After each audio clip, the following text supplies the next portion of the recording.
महिला महाविद्यालय मैदान, मूर्तिजापुर रोड, अकोला।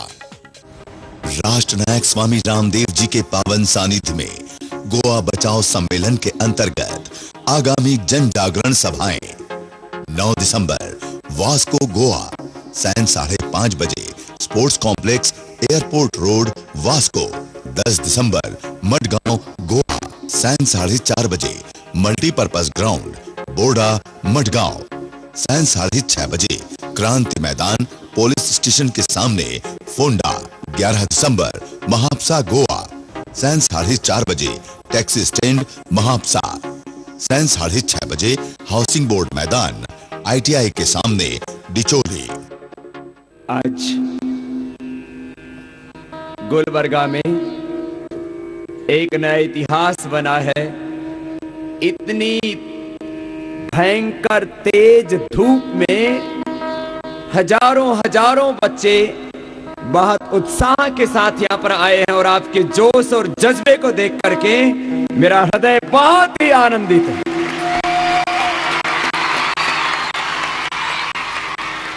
जिसकी जिंदगी में जोश होता है वही जीवन में कुछ करके दिखाता है। जिसकी जिंदगी में कोई जोश नहीं होता, जज्बा नहीं होता, उत्साह नहीं होता, वो जीवन में कुछ भी। और यहाँ के बेटे और बेटियां बड़े जोशीले हैं। मुझे लगता है आप देश ही नहीं पूरी दुनिया बदल करके रख दे। और जोशीले मेरे दाएं और बाएं और पीछे बैठे हुए तो हैं ही, मेरे सामने बैठे हुए तो कुछ ज्यादा ही जोशीले हैं। और ड्रेस भी सबकी इतनी रंग बिरंगी है, कहीं थोड़ा थोड़ा लाल लाल, कहीं थोड़ा थोड़ा पीला पीला, कहीं फिर हरा हरा। यहाँ तरह तरह के रंग, और इन रंगों से भी ज्यादा आपके जीवन में जो सद्गुणों के रंग भरे हुए हैं वो ये जरूर रंग लेकर के आए। आज सब बच्चों को ऐसा योग सिखाएंगे कि कोई कमजोर, कोई कभी जिंदगी में बीमार, सब स्वस्थ बनेंगे, बलवान बनेंगे और अपना, अपने कुल परिवार, वंश का और भारत का नाम पूरी दुनिया में, ये तो अपने आप ही कर रहे हैं। हाँ, सच्ची बात, अच्छे बच्चे। और ये तो मैंने कुछ बच्चे अपने दाएं बाएं बैठाए हैं, इनसे व्यायाम भी कराएंगे, आसन भी कराएंगे, प्राणायाम भी कराएंगे, ध्यान भी कराएंगे, और एक दिन में आपको पूरी जिंदगी का रहस्य बताएंगे, और एक दिन में वो सिखा के जाएंगे जो आप जिंदगी भर अपनाएंगे। प्रॉमिस। जो सिखाएंगे उसको जिंदगी भर करेंगे, पक्की बात। तो आज बच्चों का दिन है और बच्चों के साथ साथ कुछ बड़े बच्चे भी आए हुए हैं, वो भी सीख करके जाएंगे, आपको बहुत कुछ सिखाएंगे। और एक बात के साथ विशेष शुरुआत कर रहे हैं। वैसे भी आज ऐतिहासिक दिन है। उत्तराखंड, जहां पतंजलि योगपीठ का मुख्यालय है, उत्तराखंड की हाई कोर्ट ने आज एक ऐतिहासिक निर्णय भी दिया है। श्रद्धेय आचार्य बालकृष्ण जी, जिन्होंने महर्षि चरक, सुश्रुत और धन्वंतरि के बाद आयुर्वेद की विद्या का विश्व में सर्वाधिक प्रचार प्रसार किया, और श्रद्धेय आचार्य श्री बालकृष्ण जी के मार्गदर्शन में, नेतृत्व में जो आयुर्वेद का काम हुआ, उससे देश ही नहीं दुनिया के करोड़ों लोगों को नई जिंदगी मिली। ऐसे श्रद्धेय आचार्य श्री बालकृष्ण जी को एक षड्यंत्र के तहत फंसा करके सरकार जेल में डालने की साजिश रच रही थी, लेकिन देश की न्याय व्यवस्था ने हमको न्याय दिया। उसके लिए हम तहे दिल से एक बार आप सबके ओर से उनको धन्यवाद करते हैं, आदरणीय हाई कोर्ट का। और देश की न्याय व्यवस्था ही है जो देश के लिए, धर्म के लिए, संस्कृति के लिए, सत्य के लिए लड़ते हैं, उनको सहारा देती है। तो एक बार श्रद्धेय आचार्य बालकृष्ण जी के लिए आप सब बच्चों की ओर से भी बहुत बहुत शुभकामनाएं हैं हमारी। और अब आप सबको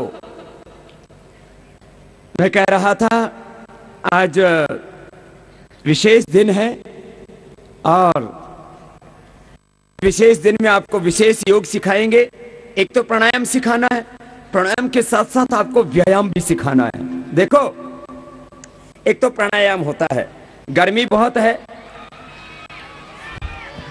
लेकिन इस गर्मी में भी आपको पसीना आए तो आने देना, ठीक है? पसीना आने से घबराएंगे तो नहीं ना, और गर्मी में बेहोश तो नहीं होंगे। पसीना तो खूब आ रहा है, मुझे भी ऊपर से नीचे तक टप टप पड़ रहा है, ऐसे बिना ही प्राणायाम किए पसीना आ रहा है ना? अच्छा, क्योंकि आपके सामने से नहीं आ रहा, मेरे उधर सामने से सूरज आ रहा है। तो सुनो, एक तो प्राणायाम करना है। कैसे? देखो ऐसे,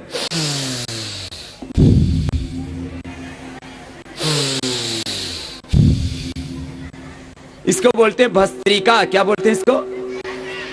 जो भस्त्रिका कर लेगा उसका फेफड़ा कमजोर, और जो भस्त्रिका नहीं करेगा उसका फेफड़ा कमजोर, और कमजोर हो जाएगा तो क्या हो जाएगा? सर्दी, जुकाम, कफ, नजला, अस्थमा और खांसी हो जाएगी। जो प्राणायाम करेगा उसको खांसी, उसको कफ, कोल्ड, किसी किसी को तो ना फेफड़े में कफ बोलता है, बच्चे से लंबा सांस लेते हैं ना तो जो प्राणायाम करेगा उसको कफ जमा, और किसी किसी बच्चे को तो ना ऐसे गंगा, यमुना, कृष्णा, गोदावरी, कृष्णा, कावेरी ऐसे चलते रहते। जो प्राणायाम करेगा उसको कफ, कोल्ड, उसको कोई एलर्जी की प्रॉब्लम,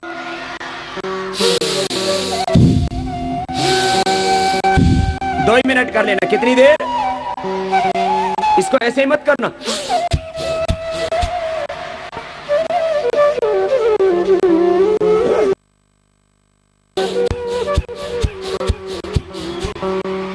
ऐसे नहीं करना। कैसे करना? अभी भी कुछ कंधे हिला रहे, ऐसे नहीं।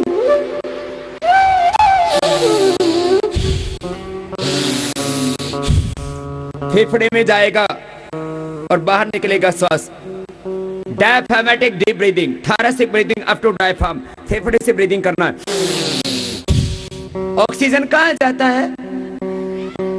फेफड़े में। फेफड़े से कहाँ गया? लंग से कहाँ गया? खून में, ब्लड में। ऑक्सीजन कहाँ जाता है? फेफड़े से ब्लड में। रेड ब्लड सेल ऑक्सीजन को एब्जॉर्ब कर लेते हैं, और फिर उससे ब्लड से कहाँ जाता है? पूरी बॉडी में। ब्लड से कहाँ जाता है? पूरी। अच्छा, हमारा शरीर किससे जिंदा रहता है? कार्बन डाइऑक्साइड से क्या ऑक्सीजन से? यदि ब्रेन को ऑक्सीजन नहीं मिलेगी तो ब्रेन डेड हो जाएगा। ब्रेन को ऑक्सीजन नहीं मिलेगी तो ब्रेन क्या हो जाएगा? और हार्ट को ऑक्सीजन नहीं मिलेगी तो हार्ट भी dead, heart attack, brain fail, heart fail हो जाएगा। बॉडी के जिस सेल को ऑक्सीजन नहीं मिलेगी, बॉडी का वो सेल मर जाएगा। क्या हो जाएगा? तो आपको मरना है, जिंदा रहना है? जिंदा रहना है तो भस्त्रिका करना है। जिंदा रहना है तो क्या करना है? जो भस्त्रिका करेगा वो मरेगा ही नहीं। जो भस्त्रिका करेगा वो नहीं मरेगा। ये तो बहुत बड़ी बात हो जाएगी।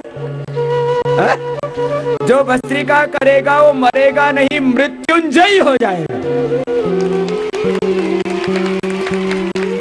ये तो बहुत बड़ी बात बता दी है। आदमी मरता है किससे है?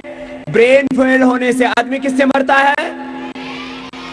दूसरा, हार्ट फेल होने से। तीसरा, किडनी फेल होने से, लीवर फेल होने से।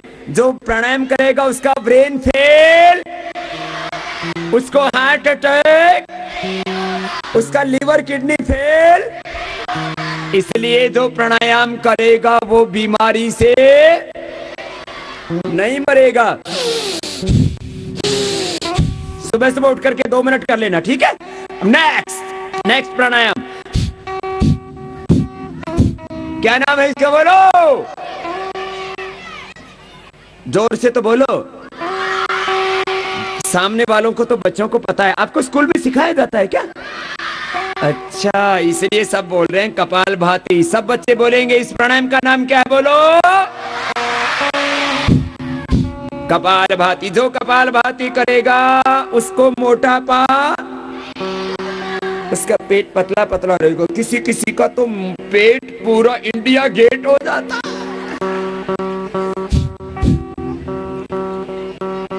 देखो आइडियल बॉडी कैसी होती है, चमकता हुआ चेहरा, काले काले उभरे हुए गाल, उभरी हुई छाती और सिकुड़ा हुआ कसी हुई कमर और उभरी हुई भुजाएं। हाँ? तो जो प्राणायाम करेंगे उनके पेट मोटे, देखो कर लो, जो थोड़े मोटे मोटे ना वो भी पतले पतले हो जाएंगे।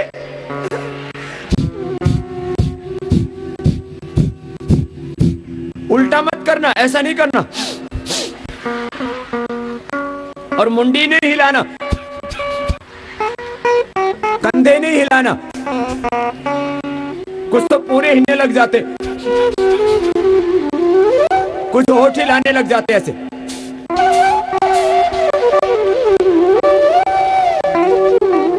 ऐसे होठ नहीं हिलाना,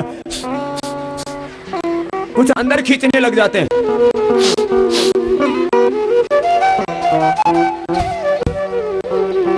खाली क्या हिलेगा, पेट क्या हिलेगा, मध्य प्रदेश हिलेगा।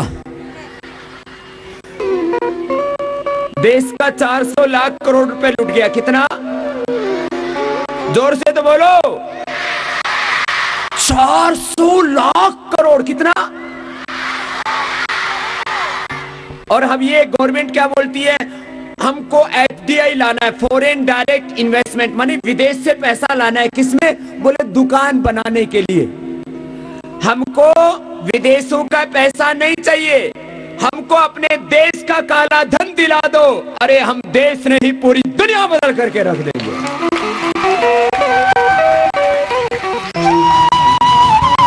और ये पैसा लाने का अधिकार केवल ब्लैक मनी अपने इस कंट्री में वापस लाने का राइट किसको है? केवल सेंट्रल गवर्नमेंट को। किसको? सब बताओ, सब बच्चों से पूछ रहा हूं, ये पैसा वापस आ जाएगा तो फिर सब बच्चों को एक जैसा पढ़ने का अधिकार मिलेगा। गरीब और अमीर बच्चों के लिए अलग अलग स्कूल, कॉलेज, यूनिवर्सिटी। ये पैसा वापस आने के बाद हिंदुस्तान में कोई गरीब, कोई अनपढ़, कोई बेरोजगार, आपको पढ़ा लिखा भारत चाहिए कि अनपढ़? पढ़ा लिखा चाहिए ना सबको। ये कैसे होगा? सब काम किससे होता है? पढ़ाई किससे होती है? पुस्तक किससे आती है? स्कूल में एडमिशन किससे होता है? गाड़ी किससे आती है? मकान किससे बनता है? और फैक्ट्री भी किससे बनती है? और पैसे कहां चले गए? पैसे चले गए विदेश, और हम बैठे हैं खाली। चलो कपालभाति करो, पैसा भी लाएंगे, देश भी बचाएंगे, खुद को भी बचाएंगे। ये कपालभाति क्या हो गया? ये सब करो, सीधे बैठो। कपालभाति सब करेंगे, सब हिलाओ पेट।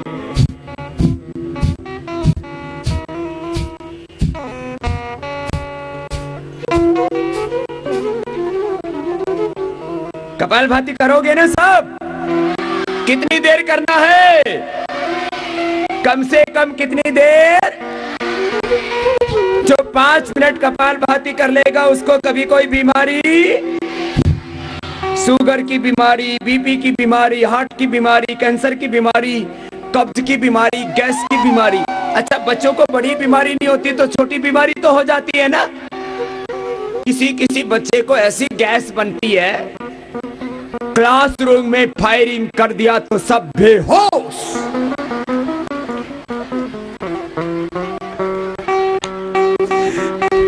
और कुछ तो ऐसे चुपचाप करते हैं, पता भी नहीं लगने देते। जो कपालभाति करेंगे उनको गैस, उनको कॉन्स्टिपेशन। हाँ, किसी को इतनी गैस बनती है नीचे से भी फायरिंग करते हैं और ऊपर से भी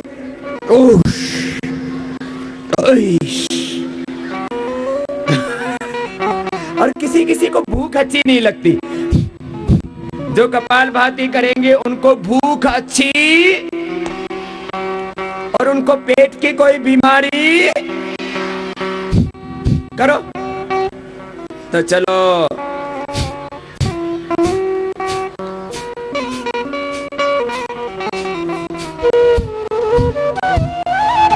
सबको करना है, सब बच्चे बहुत अच्छा करेंगे।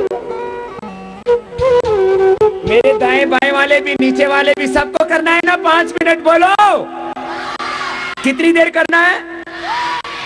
आज का करेंगे यही और कल करेंगे स्कूल में, घर में करेंगे ना। चलो, नन्ना मुन्ना राही हूं, इस भजन के साथ करवा दे तो चलो। कपालभाति करेंगे सब, और सबको देश का सिपाही बनकर के, योगी बनके, योद्धा बनके खुद को भी बचाना है और देश को भी।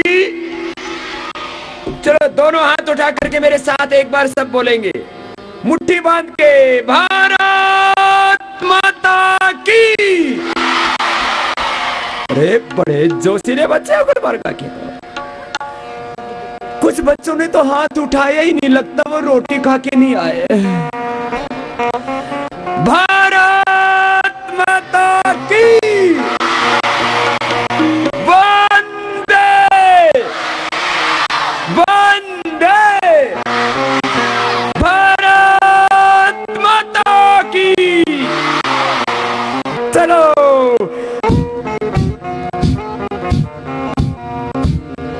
सबको करना है। जो नहीं करेगा वो अच्छा बच्चा नहीं है। अच्छा बच्चा किससे बनेंगे? प्राणायाम से, योग करने से। हाँ, आपका कंसंट्रेशन बढ़ेगा, IQ लेवल बढ़ेगा, मेमोरी बहुत शार्प होगी। चलो, सबको करना है। नन्ना मुन्ना राही हूँ, देश का सिपाही, बोलो मेरे संग, जय हिंद जय हिंद जय हिंद जय हिंद जय हिंद। नन्ना मुन्ना राही हूँ, देश का सिपाही, बोलो मेरे संग, जय हिंद जय हिंद जय हिंद जय हिंद जय हिंद।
चलो अब अगला प्राणायाम बताते, ठीक है। अगला प्राणायाम है बाह्य प्राणायाम। क्या नाम है बोलो? बाह्य प्राणायाम। देखो ऐसे,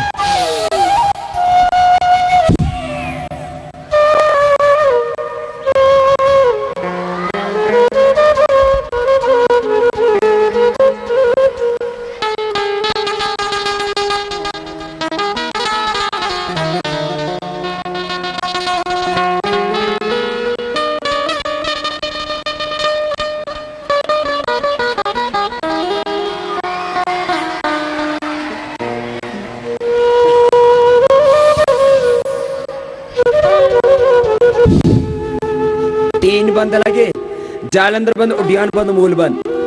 और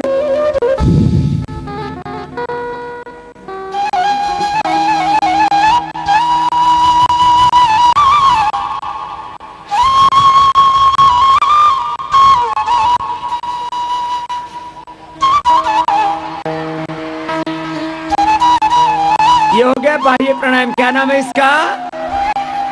बाह्य प्राणायाम 3 बार करना है। फिर अग्निसार। देखो ये पेट के लिए बहुत अच्छा है।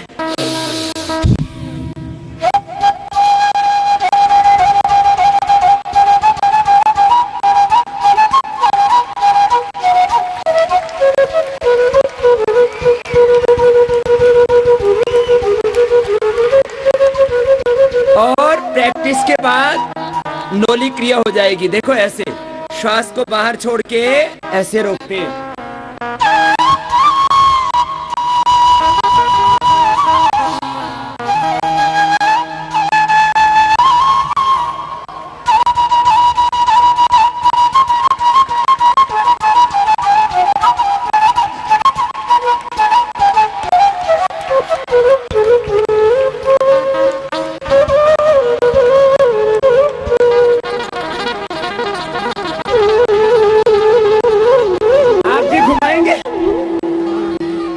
बाबा मैं घुमाता हूँ, वो घुमाने लगा, आगे से तो निकला नहीं, पीछे से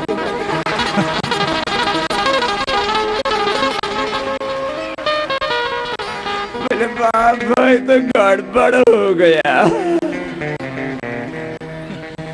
तो सुनो, बाह्य प्राणायाम के बाद एक गले और थायराइड के लिए बहुत जरूरी। किसी किसी को थायराइड की प्रॉब्लम है, टॉन्सिल की प्रॉब्लम, गला खराब रहता है, तुतला करके बोलते हैं, स्टैमरिंग हो जाता है, गले का कोई भी रोग, उसके लिए उज्जाई। क्या नाम है बोलो? उज्जाई। देखो ऐसा होता है।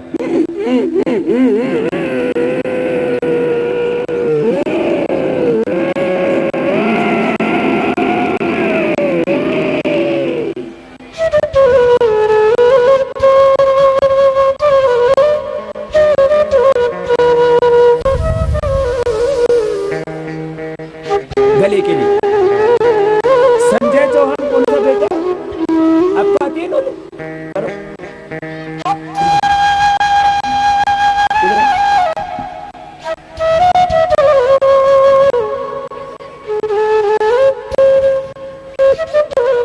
और ये तो बहुत जोरदार करता है।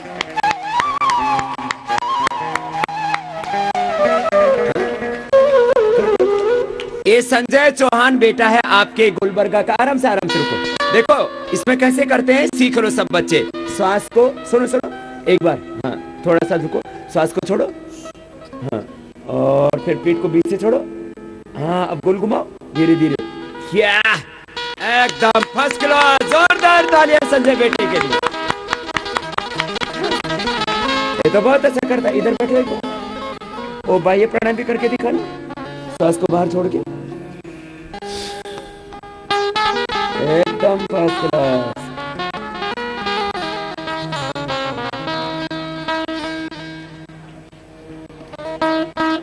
तो संजय बेटे ने बहुत अच्छा किया। ऐसे ही प्रैक्टिस करके सब बच्चे कर सकते हैं। सब बच्चे भी अभी क्या कराए थे? उज्जाई। क्या कराया था?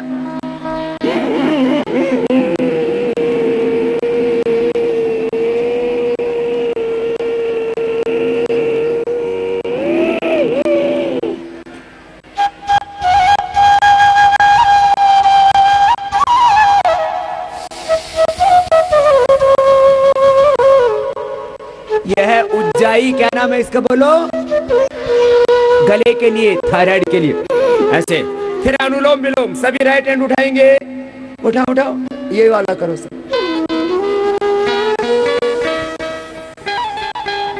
लेफ्ट से लिया, राइट हैंड को उठाए, देखो राइट नोस्ट्रिल को किससे बंद करना है? अंगूठे से, ऐसे। लेफ्ट से लिया, सब बच्चे करो, राइट से छोड़ो, फिर राइट से लो, लेफ्ट से छोड़ो। बहुत जरूरी है। कपालभाति अनुलोम विलोम करने से कंसंट्रेशन बढ़ता है, आई के लेवल बढ़ता है, मेमोरी शार्प होती है।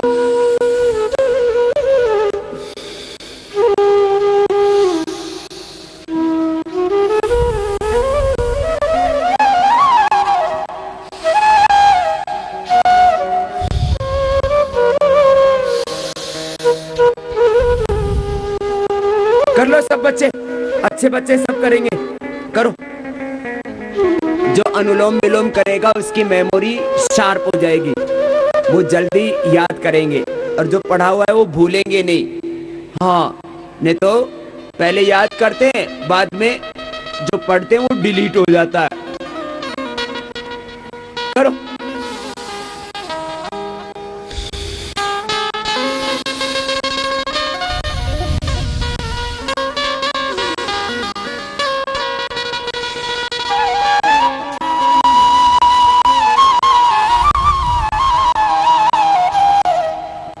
यह है अनुलोम विलोम। क्या नाम है इसका? जो अनुलोम विलोम करेंगे उनको कभी सिर में दर्द, उनकी मेमोरी शार्प होगी। अच्छा देखो, हमारे सबके आंखें एक जैसी हैं, अलग अलग? अरे हैं तो अलग अलग, लेकिन आंखें इक्वल हैं या उसमें कोई डिफरेंस है? तो हमारे सबके कितनी आंखें हैं और हाथ कितने? दो ही है ना सबको? ठीक है। अब सुनो, अब कंसंट्रेशन के लिए, आईक्यू लेवल बढ़ाने के लिए, मेडिटेशन के लिए, मन को शांत करने के लिए, देखो भ्रामरी प्राणायाम होगा। क्या नाम होगा प्राणायाम का? भ्रामरी। क्या नाम है बोलो? अब सब हाथ ऊपर उठाएंगे और कैसे क्या क्या करना है? पहली अंगुली माथे पर, फर्स्ट फिंगर फोरहेड भाग पर, रेस्ट फिंगर्स आईज पर, और कान बंद करने हैं अंगूठे से, और नाक से कैसे करना है? ऐसे करना है, कान बंद। पहले अंगुली माथे पर, शेष अंगुलियों को 3 बार करना है। कैसे?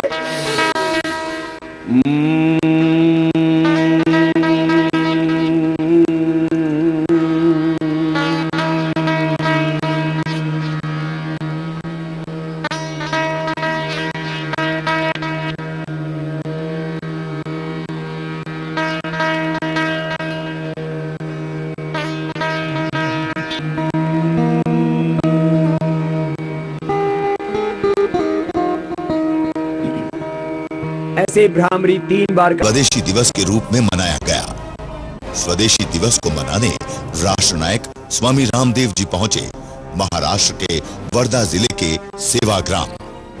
लेकिन इससे पूर्व स्वामी जी गए सेवाग्राम आश्रम, जहां राष्ट्रपिता महात्मा गांधी जी की कर्मभूमि को प्रणाम करके स्वामी जी पहुंचे भाई राजीव जी के बलिदान के 1 वर्ष पूर्ण होने पर आयोजित सेवाग्राम के कार्यक्रम में, जहां स्वामी जी और गणमान्य व्यक्तियों ने भाई राजीव दीक्षित जी के चित्र के सम्मुख दीप प्रज्वलन किया। इसके बाद वहां उपस्थित गणमान्य व्यक्तियों ने स्वदेशी का प्रतीक खादी के धागे से बनी माला पहनाई एवं ब्रह्म कुमारी संस्थान की तरफ से स्मृति चिन्ह व कार्यकर्ताओं ने चरखा भेंट किया। परम पूज्य स्वामी जी महाराज के चरणों में कोटिशः वंदन। परम श्रद्धेय आयुर्वेद शिरोमणि आचार्य श्री महाराज के चरणों में नमन। 30 नवंबर भाई राजीव जी दीक्षित का जन्मदिन भी है और पुण्यतिथि भी। आज ये दिन संकल्प का दिन है। भाई राजीव जी ने जो विचार हमें दिया, उस विचारों को अपने आचरण में उतारना और उसका संकल्प लेना कि मैं पूरे जीवन में स्वदेशी, केवल वस्तुओं तक सीमित नहीं, वस्तु तो रहेगी, कपड़ा है, साबुन है, तेल है, इनसे परे स्वदेशी भाषा, स्वदेशी भूषा, स्वदेशी भेषज, इन समस्त चीजों का हम अपने जीवन में आकलन करेंगे। इसी संकल्प के साथ आज हमारे बीच पूजनीय स्वामी जी महाराज उपस्थित है, वही हमें आशीर्वचन और मार्गदर्शन करेंगे। तो मैं अपनी वाणी को यही विराम देता हूं। आदरणीय स्वामी जी, मंच पर बैठे हुए साथियों, माताओं और बहनों, आदरणीय स्वामी जी के, राजीव के और महात्मा गांधी के उस स्वदेशी के सपने को जिससे हिंदुस्तान आगे बढ़ा था और फिर आगे बढ़ेगा, उस अभियान में हम सब लोग एक साथ होकर के बुलंदी के साथ आगे बढ़े, इस आशा के साथ हम आप सबका स्वागत करते हैं, आदरणीय स्वामी जी का भी। लेकिन मित्रों, जब राजीव विद्यार्थी था, बहुत छोटी सी घटना है, हमारे शहर में दंगा हो गया था। इलाहाबाद शहर का बाशिंदा हूं। गांव गांव गली गली जा करके हम लोग उसके शमन में लगे हुए थे। हमें एक चित्र प्रदर्शनी लगानी थी। उस जमाने में एक धर्मयुग करके पत्रिका छपती थी। उस धर्मयुग में दो बहुत अच्छे चित्र छपे थे कवर पर। पूरे शहर में मैं ढूंढ डाला, तमाम शहर लेखकों का है, साहित्यकारों का है, 100 से ज्यादा, कई 100 मेरे मित्र हैं जो शहर में साहित्यकार हैं, जो नियमित रूप से उस जमाने में धर्मयुग पढ़ते थे। बहुतों से मैंने चर्चा की लेकिन नहीं मिला। अंत में एक दिन ये जो नौजवान आपके बगल में खड़ा है, राजीव दीक्षित, जब छोटा सा, मेरे ख्याल शायद 10वीं का विद्यार्थी था, और राजीव उस समय शायद BSc का विद्यार्थी था। लेकिन ये विद्यार्थी रोज एक दुकान, जो साहित्य की दुकान थी जहां मैं बैठता था, ये नौजवान आते थे, वहां से ले जाते थे। एक दिन सहजी मैंने पूछा, भाई तुम लोग धर्मयुग ले जाते हो, उसको क्या करते हो, पढ़ते हो या कुछ रखते भी हो? कहा नहीं, सब संभाल के रखा हुआ, पढ़ते भी रखे भी हैं। बैठे हुए मित्रों, यकीन नहीं होगा, जब उस दिन उत्सुकता बस में इसके घर गया तो पूरा धर्मयुग दिनमान के अंक उसके कमरे में सजे हुए ऐसे रखे थे कि जैसे यूनिवर्सिटी का प्रोफेसर क्या रखेगा। यहां से शुरू होता है राजीव बनना। दूसरा मित्रों, जब हम लोग कार्यालय में बैठते थे आजादी बचाओ आंदोलन के, सवेरे हम लोग आमतौर पर ये तो 9-10 बजे आते थे यूनिवर्सिटी से, पढ़ा करके शाम को देर से भी। लेकिन शाम को उठने का कोई समय नहीं होता था। हालांकि स्वामी जी के निर्देशों के अनुसार हमें 10 बजे सो जाना चाहिए, लेकिन काम का भूत इतना सवार था कि रात को कब 11, 12, 1 बजते थे पता नहीं होता था। लेकिन राजीव की विशेषता थी कि उस दिन की जो डाक आई हुई है, जो पाठकों, शुभचिंतकों ने लिखा है कि हमें इसका जवाब चाहिए, जब तक वह पत्र निपट नहीं जाता था, जब तक वह लिख करके उसको पड़ोस के डाकखाने में जा करके डाल नहीं देता था, तब तक घर वापस नहीं जाता था सोने के लिए।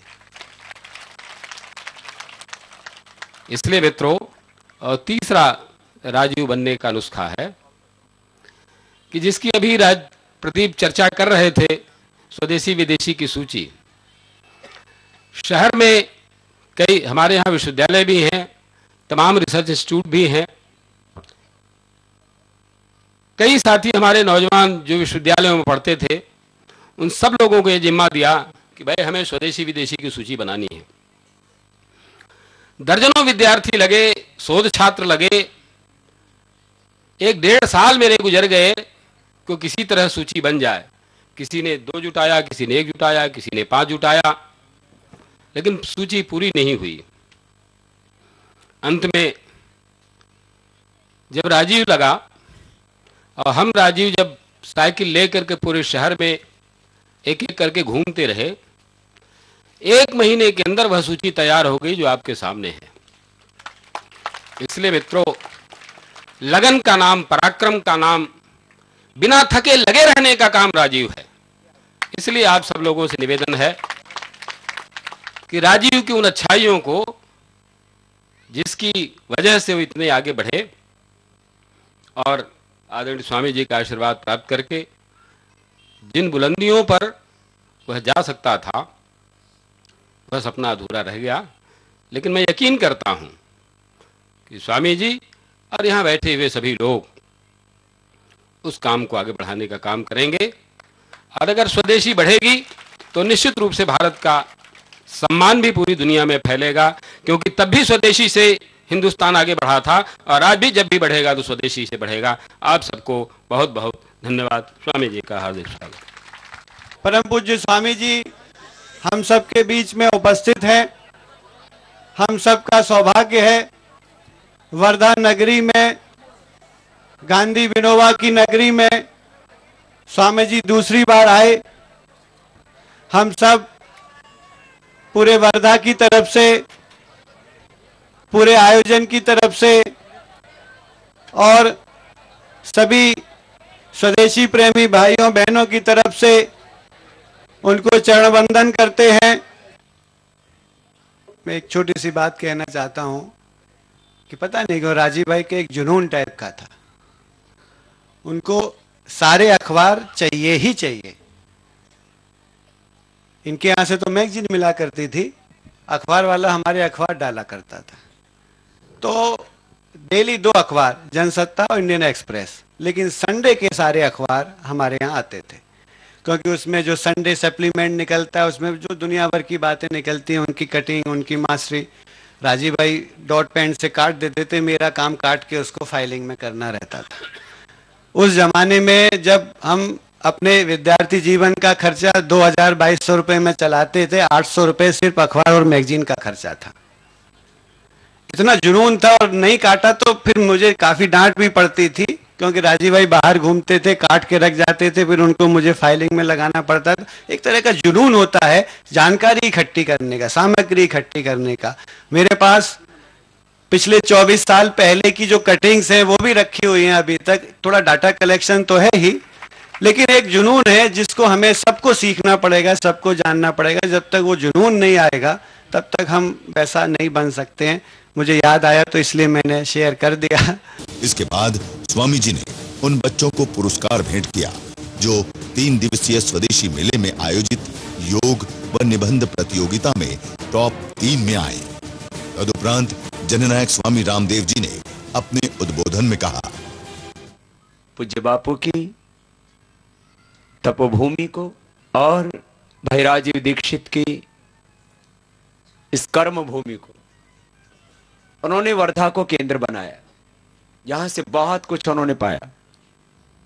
भाई राजीव जी का अभाव वो मुझ सहित करोड़ों भाई बहनों के हृदय में सदा खटकता रहता है, क्योंकि राजीव भाई जैसा व्यक्ति सदियों में कोई एक पैदा होता है जिसमें इतनी महान प्रतिभा हो।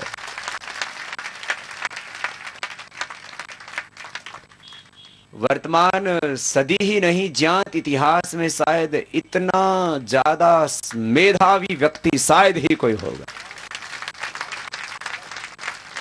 और ये इसलिए नहीं कि हम उनसे प्रेम करते हैं, इसलिए उनकी प्रशंसा कर रहे हैं। ये एक वास्तविकता है। जितना ऊंचा ज्ञान राजीव भाई का था, उतने ही वो बेमिसाल वक्ता भी थे, और केवल वक्ता ही नहीं थे, जो कहते थे वो जीते भी थे।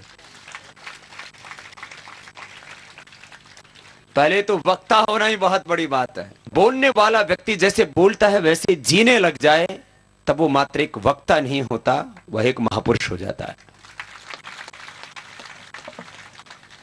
तो भाई राजीव जी का यद्यपि भौतिक शरीर हमारे बीच में नहीं है, लेकिन एक बड़ी बात होती है कि महापुरुष कभी मरते नहीं है। वो अपने विचारों से, वो अपने सिद्धांतों से, वो अपने आचरण से, वो अपने कृतित्व से, वो अपने व्यक्तित्व से युगों युगों के लिए अमर हो जाते हैं। तो भाई राजीव जी का यद्यपि भौतिक शरीर हमारे बीच में नहीं है, लेकिन उनके विचार आज नहीं सदियों तक आने वाली पीढ़ियों को, करोड़ों करोड़ों लोगों को सदा प्रेरित करते रहेंगे और वो अपने विचारों के माध्यम से इस दुनिया में सदा अमर रहेंगे। ऐसे उस महायोद्धा को, महानायक को, उस स्वदेशी की, और मात्र एक स्वदेशी का ही एक व्यापक शब्द है ये, जिसमें हमारा स्व जुड़ा है, जिससे हमारा देश जुड़ा है। मानव समस्याएं चारों ओर हैं। हमारा देश, हमारा धर्म, हमारी संस्कृति, हमारी सभ्यता, हमारा चरित्र, हमारा शील, हमारा सब कुछ खतरे में। भारत माता खून से लथपथ है। 250 से 300 जिले हमारे नक्सलवाद, माओवाद, आतंकवाद की आग में झुलस रहे हैं, धधक रहे हैं। इस देश के 1% ताकतवर लोग माना कि साधन संपन्न हो गए, लेकिन 99% लोग इन पक्षपातपूर्ण, अन्यायपूर्ण व्यवस्थाओं के कारण से दुख में, दरिद्रता में, अपमान, बेबसी की जिंदगी को जीने के विवश। और यदि देश की समस्याओं की बात की जाए तो अनगिनत है। देश की जो आज दुर्दशा के बारे में सोचते हैं तो दिल का बहुत वेदना होती है, पीड़ा होती है, क्योंकि हमने इस धरती को मात्र जमीन का टुकड़ा नहीं समझा। हमने देश को, स्वदेश को मात्र जल, जंगल, जमीन और सीमाओं में बंधा हुआ एक मात्र भूखंड नहीं समझा। हम अपने भारत को मां कहते हैं, और मां के सीने पर बैठ करके जब लोग वार करते हैं, उसका लौलुहान करते हैं, तब हमारा हृदय रोता है और भीतर से हमारा स्वाभिमान जागता है। और हर एक स्वाभिमानी व्यक्ति कहता है कि आज मेरी भारत माता को यदि चारों ओर से लूटा जा रहा है तो मैं इसका वह बेटा नहीं हूं। देश चले और मैं कुछ न बोलूं, मैं ऐसा गद्दार नहीं हुआ। अब मैं कुछ ऐसा करूंगा कि फिर से भारत अपने उस गौरव में, उस स्वर्णिम अतीत को पुनः प्राप्त करे।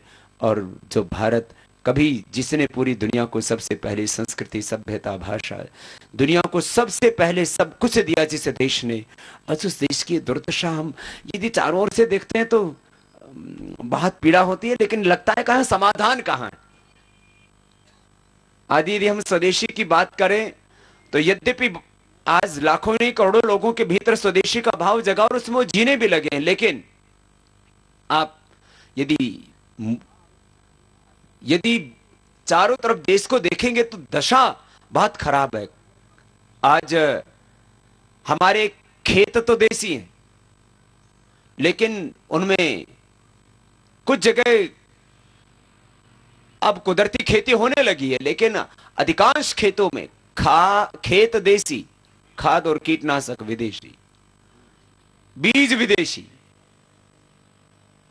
आज पूरे देश की जो दुर्दशा देखते हैं, अभी तक तो हम इतना ही कहते थे कि भाई दुकान देसी है और उसमें माल विदेशी है, लेकिन अब तो दुकान भी विदेशी होगी और माल भी विदेशी होगा। बहुत बुरी हालत होने वाली है।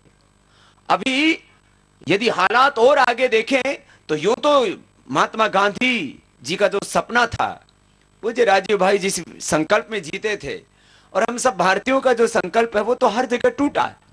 आज हमारे स्कूल कॉलेज हमारे, लेकिन उनमें शिक्षा पद्धति विदेशी, भाषा विदेशी, संस्कृति, सभ्यता, विचार जो हमें दिए जा रहे हैं शिक्षा के माध्यम से वो विदेशी, न्यायालय हमारे देशी, जज भी हमारे देशी, वकील भी हमारे देशी, लेकिन कानून तो सारे विदेशी, जिनके आधार पर न्यायालयों में निर्णय सुनाए जाते हैं। जिसके लिए राजीव भाई भी बार बार कहा करते थे कि हमारे न्यायालयों में फैसले दिए जाते हैं, न्याय नहीं दिए जाते। जब तक कानून भारतीय नहीं होंगे तब तक भारतीयों को फैसले मिलते रहेंगे, और फैसलों से न्याय नहीं मिलता। न्याय तो तभी मिल सकता है जब ये विदेशी कानून खत्म हो हिंदुस्तान में। आज हमारे कानून विदेशी हैं। आज हमारी सारी, जहां पर भी देखें, हमारा पूरा का पूरा तंत्र विदेशी है। अपने ऊपर ही देख लें, अपना दिल और दिमाग देखने को देसी है, लेकिन इसमें भाव और विचार ज्ञान जो है वो विदेशी भरा हुआ है। बाल देसी हैं, इन पर भी बहुतों के तो अभी तक भी साबुन शैम्पू शायद विदेशी लगता है। अब आज के बाद नहीं लगना चाहिए, भूल से भी। हाँ? कहीं से तो शुरुआत करेंगे ना। वस्तु भी स्वदेशी हो और विचार भी 100% स्वदेशी हो, भाव भी 100% स्वदेशी का भाव हमारे भीतर जगे। तो मैं बात आपसे कह रहा था, चुनौतियां बहुत हैं, समाधान क्या है?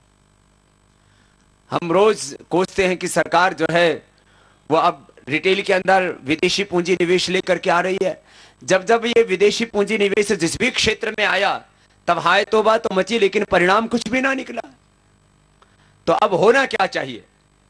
तो मैं कह रहा था, कुछ प्रबुद्ध जन बैठे हुए सोच रहे थे, तो उसमें निष्कर्ष ये निकला, जब तक एक एक गांव, गली, मोहल्ला और शहर में जिंदा शहीद तैयार नहीं होंगे और इस भ्रष्ट तंत्र के खिलाफ अहिंसक आक्रामकता के साथ, चाहे सरकार के नियम और कानून कैसे भी हों, जो स्वदेशी के भाव के साथ खड़े हों और सरकार की नीतियों का खुले आम उनकी अवहेलना करें, उनकी अवमानना करें और ये कहें कि हम भारतीय हैं और भारतीयता के साथ जिएंगे, चाहे कानून कितने ही विदेशी हों, चाहे नीतियां कितने ही विदेशी हों। अहिंसात्मक आक्रामकता के साथ हम डट जाएं कि चाहे वॉलमार्ट कितने ही खुल जाएं, उसमें से एक सामान बिकेगा नहीं। चाहे शराब के ठेके हमारे घर के सामने खुल जाए, सरकार चाहे घर घर में शराब की सप्लाई करने के लिए वो ऐसे वाहन बना दे, आजकल सरकार की योजना, और किसी के लिए तो बना ना पाई। अब कहते हैं कि वो चलते फिरते शराब की दुकान है। जैसे आज तक अभी ने तो सुना होगा कि चल चिकित्सालय तो सुना होगा। अब ये जो चलते फिरते सुराल है कि आपको होम डिलीवरी मिलेगी, बस आप कॉल कर दीजिए, आपके घर में ही शराब आ जाएगी।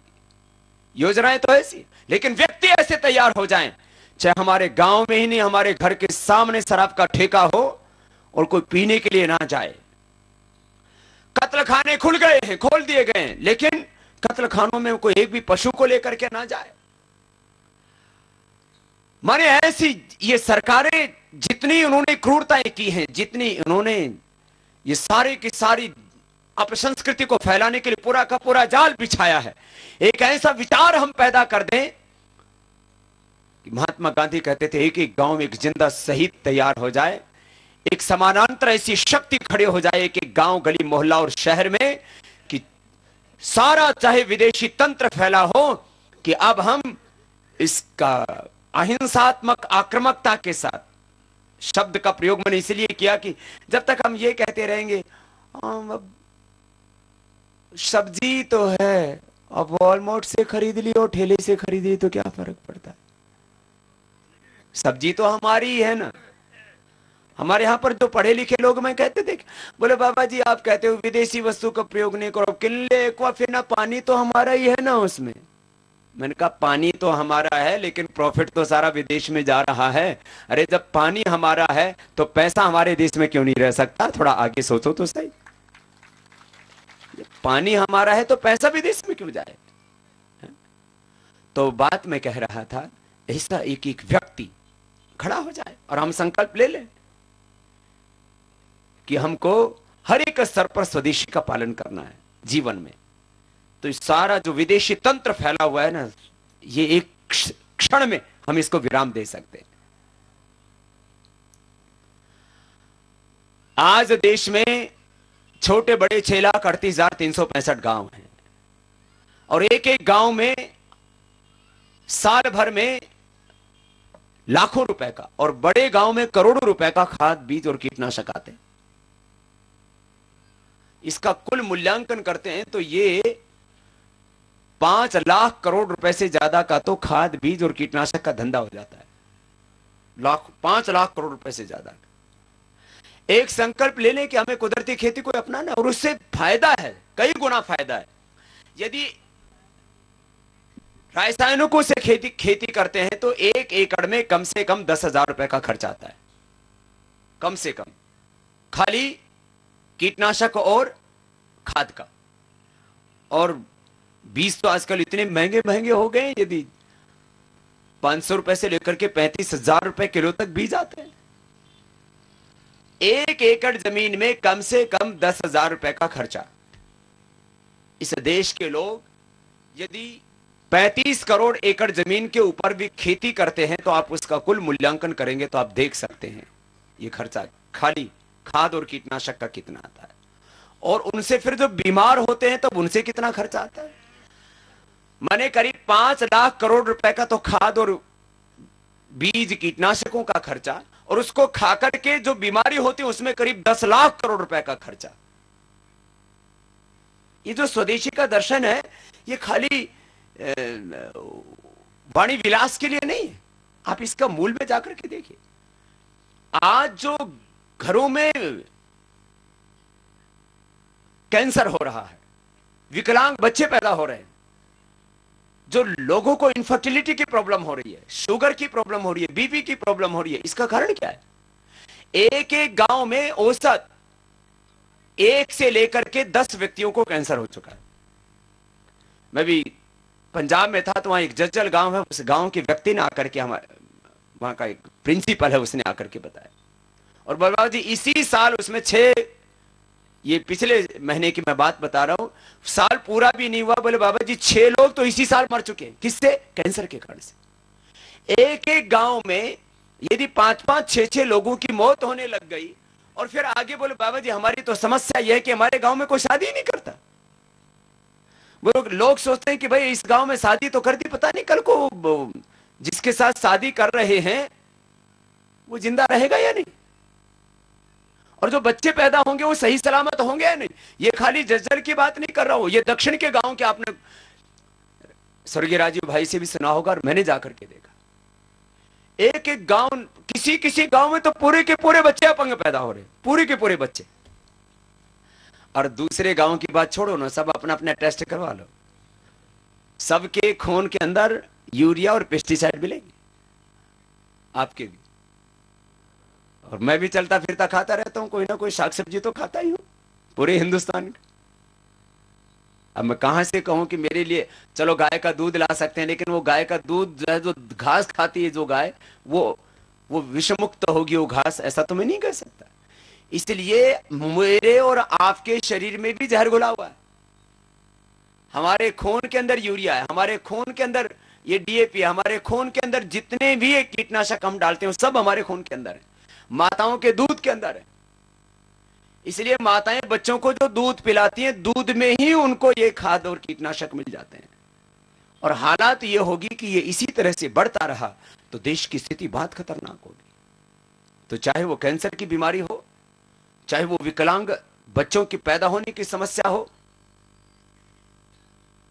चाहे इनफर्टिलिटी की बीमारी हो, संतान न होने की समस्या हो, चाहे बीपी और शुगर की बीमारी हो, स्ट्रेस उसका एक कारण है। ये भी तो इंडस्ट्रियल डिजीज आजकल बोला है, पहले तो बोलते थे स्ट्रेस से होने वाली डिजीज, अब बोलते हैं इंडस्ट्रियल डिजीज।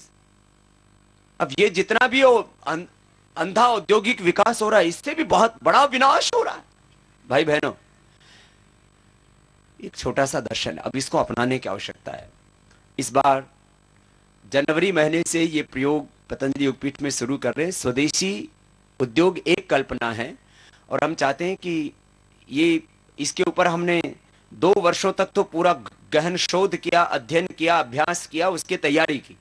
अब 2 वर्षों में वो पूरा प्रकल्प शुरू हो गया और 2012 से हम उसको गांव में उस प्रयोग को लेकर के आएंगे। तो मैं आपसे इतनी बात कहूंगा कि हम सबका जो सपना है कि भारत विश्व की महाशक्ति बने, तो उसके लिए आज एक संकल्प लेके जाएंगे कि हम स्वदेशी को अपनाएंगे। और ये काला धन लाने का जो अभियान अब 2-3 चरण में अगले साल चलेगा, और 4 जून से पहले पहले इस काले धन का हिसाब इस देश को दिलाना है, और जिसने लूटा है उसको पूरे देश के सामने बेनकाब करना है। यह आज संकल्प आपको लेकर के जाना है।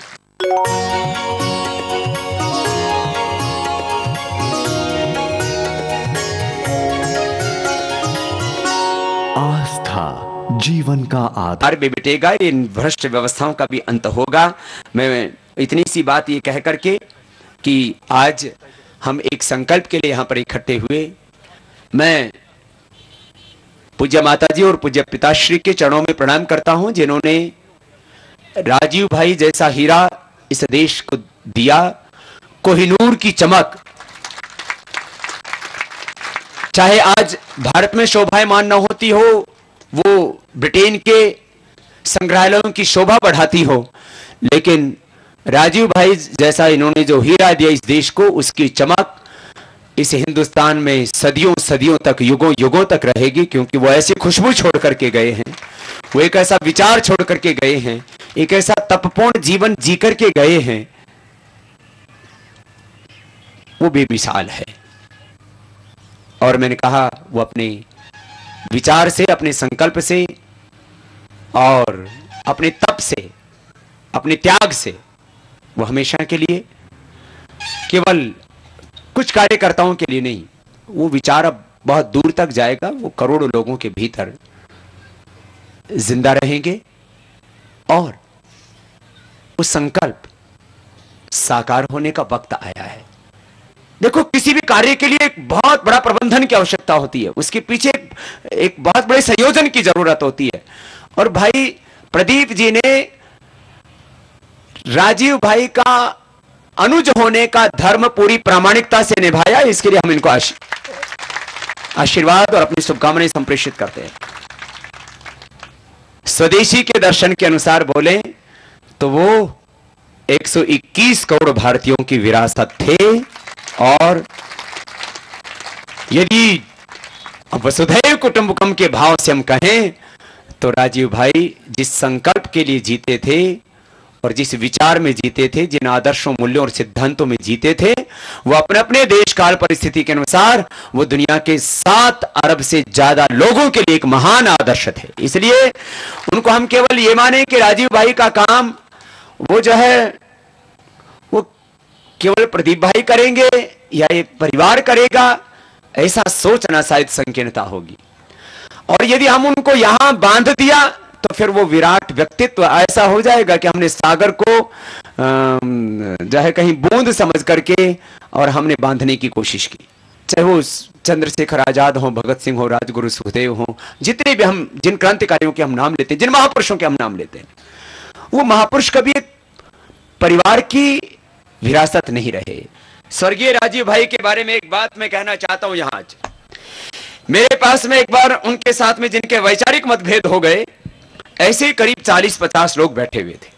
पतंजलि योग पीठ में मीटिंग चल रही थी। मैंने उस दिन एक बात को कहा था, मैंने कहा भाई चलो तुम जितने भी लोग यहां पर बैठे हुए हो, बताओ राजीव भाई के चरित्र पर किसी को आशंका है? तो सब ने हाथ जोड़ के बोले बाबा जी ये तो हम कभी स्वप्न में भी नहीं सोच सकते। जिनके विरोधी भी जिनके चरित्र के बारे में स्वप्न में भी प्रश्न चिन्ह नहीं लगा सकते, ऐसा उज्जवल और धवल चरित्र राजीव भाई का था। स्वप्न में भी बोला हम नहीं सोच सकते। जिनके विरोधी भी जिनके निष्कलंक चरित्र के बारे में सोचते हैं, वही विचारों से विरोध हो जाता है, ये कोई बड़ी बात नहीं है। 2 सुचिताएं जीवन में सबसे बड़ी होती हैं, और जिसके जीवन में 2 सुचिताएं हो वो पुरुष नहीं महापुरुष होता, मानव नहीं महामानव होता है। और जिसके जीवन में 2 सुचिताएं हो, इसका मतलब उसका जीवन पुण्यों से भरा हुआ है। एक आर्थिक सुचिता और दूसरी चारित्रिक सुचिता। स्वर्गीय राजीव भाई की चारित्रिक सुचिता के बारे में मैंने कहा उनके विरोधी भी कोई प्रश्न, और उनके आर्थिक सुचिता के बारे में जो देश के लोगों ने उनको स्वदेशी के काम को आगे बढ़ाने के लिए दिया, उन स्वदेशी के काम के आगे बढ़ाने के लिए 100% प्रामाणिकता के साथ उन्होंने उस काम में लगाया। इसलिए आर्थिक और चारित्रिक सुचिता में राजीव भाई का कोई शानी नहीं है। मैं इस बात को गर्व से कहने में फक्र अनुभव करता हूं। एक बहुत बड़ी बात है, एक बहुत बड़ी बात है। किसी बात को कहना अलग बात है, उसको मैंने कहा जीना अलग बात है। 6,38,365 गांव में हम समानांतर एक बहुत बड़ी सात्विक शक्ति खड़ी करेंगे इस भ्रष्ट तंत्र को उखाड़ने के लिए, और तब इस देश में एक सच्चा लोकतंत्र आएगा, और तब इस देश में सत्ता भी बदलेगी, व्यवस्था भी बदलेगी, और सच्चे अर्थों में इस देश को स्वाधीनता और आजादी मिलेगी, जिसको राजीव भाई कहते थे अभी तो आधी अधूरी आजादी हमें मिली है, अब संपूर्ण आजादी के लिए हमें प्रयास करना है, संपूर्ण स्वाधीनता के लिए प्रयास करना है। तो ये एक एक गांव में अब आपको राजीव भाई बनकर के खड़ा होना है, एक एक शहर में, एक एक जिले में, और तब जाकर के और पूरी प्रामाणिकता के साथ, पूरी ऊर्जा के साथ, तब ये संकल्प जरूर साकार होगा। यह स्वदेशी दिवस हम हर दिन जिएंगे। ये तो प्रतीकात्मक रूप से हम वो विचार हमारे भीतर गहरे प्रवेश कर जाए, इसलिए हम इकट्ठे होकर के संवाद करते हैं, मंथन करते हैं, चिंतन करते हैं, और आज इस चिंतन का, इस मंथन का, और आज की इस सभा का, आज के इस शहादत दिवस का, जिसके लिए हम ये भी भगवान का एक विधान कहिए कि उनका एक ही दिन आना और एक दिन यहाँ से जाना, उनका गौरवपूर्ण जीवन जीना, उनका जीना और जाना, उसके पीछे भी एक भगवान का, मैंने कहा, जो एक विधान, और उसके पीछे जो एक बहुत बड़ा संकल्प छोड़ करके चले गए।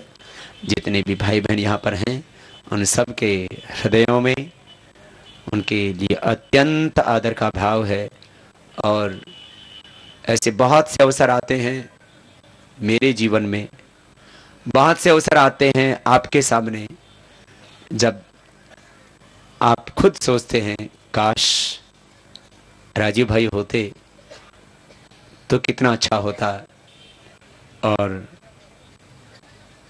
जो सपना लेकर के जीते थे उसको जब साकार होते हुए देखने का वक्त आया, तब वो हमारे बीच से चले गए। उस पुण्यात्मा के प्रति, उस दिव्यात्मा के प्रति, उस ईश्वरीय आत्मा के प्रति, उस भागवत जीवन को, उस महान जीवन को, उनके उस महान बलिदान को, उनके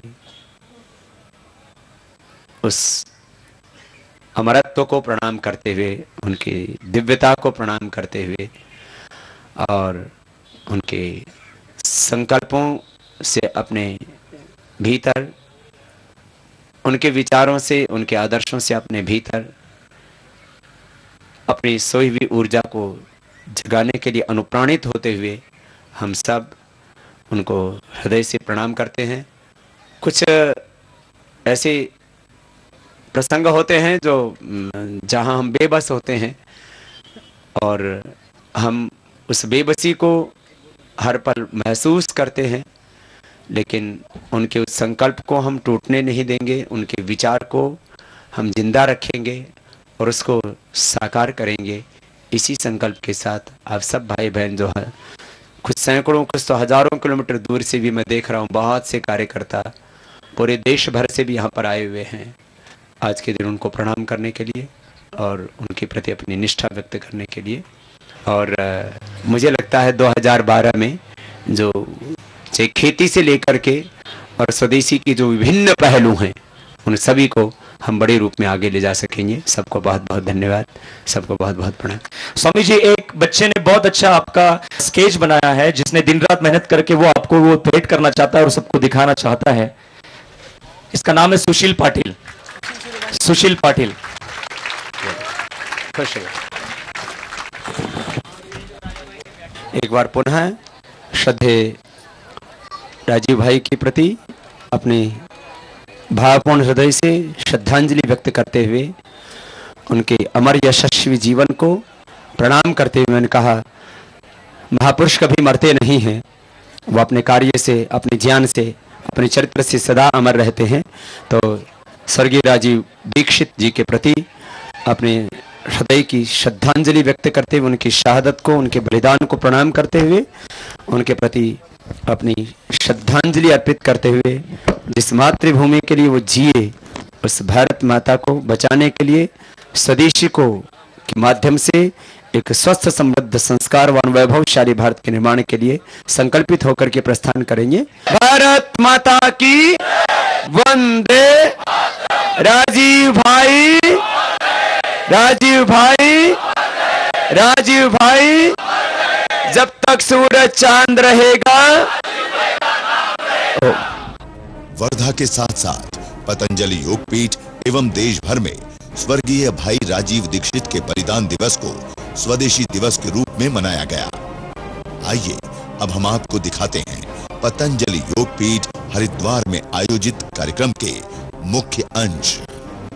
ओम अयंत इदमे आत्मा जात वेदस्तेने यस्व वर्धस्व चेद्ध वर्धया चास्मान् प्रजया पशुभिः ब्रह्म वर्चसेनान्ना येन समेधया स्वाहा। इदमग्ने जातवेदसेदन्नममा। त्वं त्र्यम्बकं यजामहे सुगन्धिं पुष्टिवर्धनम् उर्वारुकमिव बन्धनान् मृत्युर्मुक्षीयमामृतात् स्वाहा। वेद के बोले ऋचाए सत्य को धारण करे हर्ष में हो मग्न सारे शोक सागर से तरे अश्वमेधाधिक रचाए यज्ञ पर उपकार को धर्म मर्यादा चला कर लाभ दे संसार को। नित्य श्रद्धा भक्ति से यज्ञादि हम करते रहे रोग पीड़ित विश्व के संताप सब हरते रहे। त्वमेव माता च पिता त्वमेव बन्धुश्च सखा त्वमेव विद्या द्रविणां त्वमेव सर्वां मम देव देवा त्वमेव सर्वां मम देव देवा।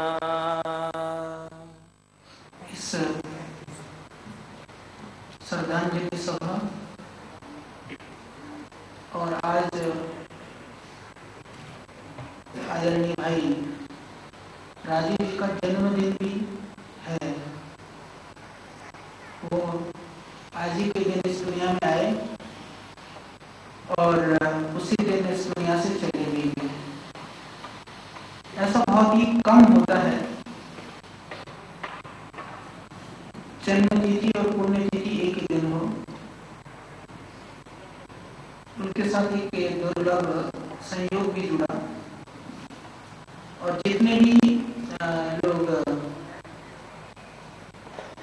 श्रद्धेय स्वामी जी से जुड़े हुए हैं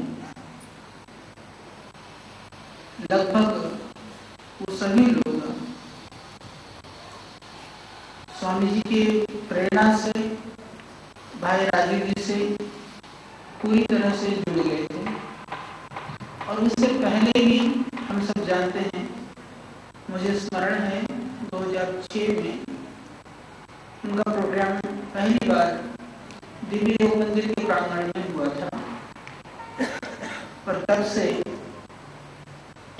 क्योंकि श्रद्धेय स्वामी जी योग संस्कृति और आध्यात्म के माध्यम से देश के लोगों को जागृत कर रहे थे। वहीं राजीव भाई स्वदेशी और राष्ट्रवाद के माध्यम से उस अभियान को आगे बढ़ा रहे थे। बाद में उन्हें लगा कि उस अभियान को पूर्ण करने के लिए श्रद्धेय स्वामी जी के साथ जुड़ करके वो कार्य करेंगे तो शायद उसको पूर्ण कर सकेंगे। उस संकल्प के साथ पूरी तरह से अपनी संस्था को भी दिव्य उम्मीद ट्रस्ट, पतंजलि योगपीठ ट्रस्ट और भारत स्वाभिमान के अंदर समाहित करके कार्य करने का उनको लगभग 2 वर्ष का उनको मौका मिला। उन 2 वर्षों में क्योंकि श्रद्धेय स्वामी जी का पूरा साथ था, जितने भी भारत स्वाभिमान के पास संसाधन थे, उन संसाधनों के माध्यम से देश के कोने कोने में उनके संदेश को, उनके संकल्प को पहुंचने के लिए एक बहुत सुंदर अवसर प्राप्त हुआ। तो अल्प समय में उनका जो संकल्प था वह करोड़ों लोगों तक पहुंच चुका था और हर एक कोई ऐसा महसूस करता था कि राजीव भाई की वजह से श्रद्धेय स्वामी जी का जो अभियान है उसको पूरी ताकत मिल रही है। बहुत सारी चीजें व्यक्ति के हाथ में नहीं होती हैं, क्योंकि किसी भी रूप में किसी ने सोचा ही नहीं है। प्रायः 2 चीजें होती हैं कि या तो कोई बहुत बुजुर्ग हो या कोई बहुत रुग्ण हो। 2 व्यक्ति के लिए हम सोच सकते हैं कि यह हो सकता है कि हमसे बिछड़ भी जाए, पर वो दोनों ही स्थितियां नहीं थी। परंतु जो अनहोनी थी, विधाता को जो मंजूर था वो हुआ और स्थूल रूप से वो हमसे बिछुड़ गए। हमारे पास उनकी स्मृतियां हैं,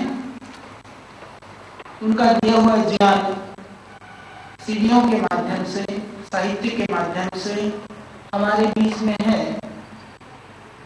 और जो लोग उनसे मिले, उनसे जुड़े, अभी उनकी चर्चा भी की, जो मैंने महसूस किया, हालांकि वो आयु में मुझसे थोड़े बड़े थे, परंतु मेरे प्रति उनकी भावनाएं, क्योंकि श्रद्धेय स्वामी जी के साथ होने की वजह से वो बड़े की तरह से मेरे से व्यवहार करते थे।